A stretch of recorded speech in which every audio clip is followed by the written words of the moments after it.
So, I encourage you, see every one of these encounters as a God-ordained thing where you can bring some love and grace into somebody's life, even just by listening to them. Reality number one, the new arguments are old.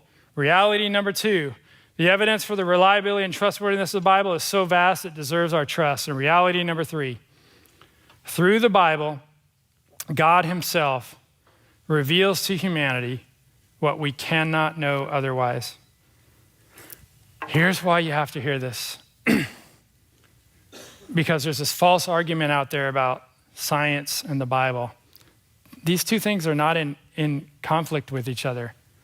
God, the creator God invented everything, created everything, physics, chemistry, whatever. But listen, you cannot come up with a math equation that ends up revealing to you what you need to know in order to be saved and go to heaven. Only God can tell us.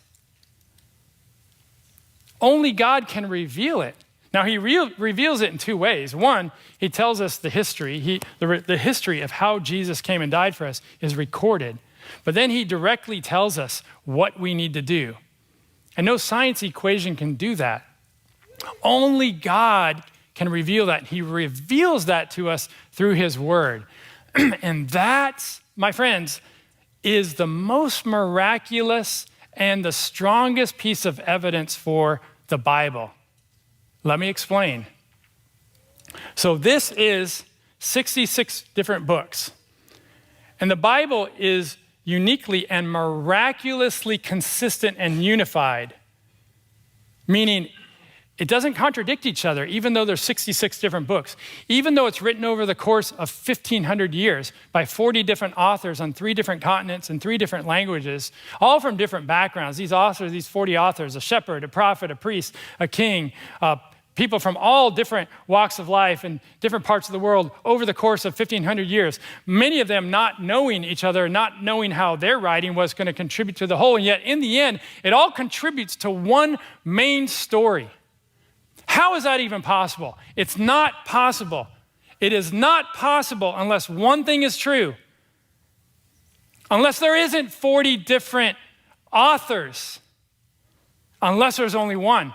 Think about this. Think about this. What if you had someone playing the drums 1,500 years ago and they recorded it? I know that wasn't invented. Follow the illustration. 1,500 years ago, they recorded it and they buried it in the ground. And then someone 300 years later played a flute, recorded it, buried it in the ground. Someone 500 years later played an oboe. That's a real instrument, right? Okay, buried it in the ground. And you took 66 different instruments over the course of 1,500 years and you played them, recorded them, and buried them in the ground. So none of them knew about each other. Then we discovered them all. And we got 66 people, and we said, you know what? Let's push play at the same time. And they pushed play at the same time. What would you expect? You would expect this noise, blah, blah, blah, blah, just nothing. But what if you pushed them all 66 at the same time, and they played a beautiful, perfect symphony? Impossible, unless there was one composer. How is it possible that there's 66 different books, 40 different authors on 3 different continents, 3 different languages over the course of 1,500 years, and it all has one unified story? Because there's only one source. God himself. All scripture, it says, is God-breathed. All scripture breathed out by God. Yes, he used people to write it down. He does everything by using his people. He's not up here talking, he's using a person.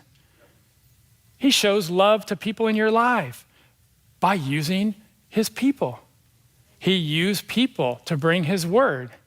No prophecy was ever produced by the will of man, though, but men spoke from God.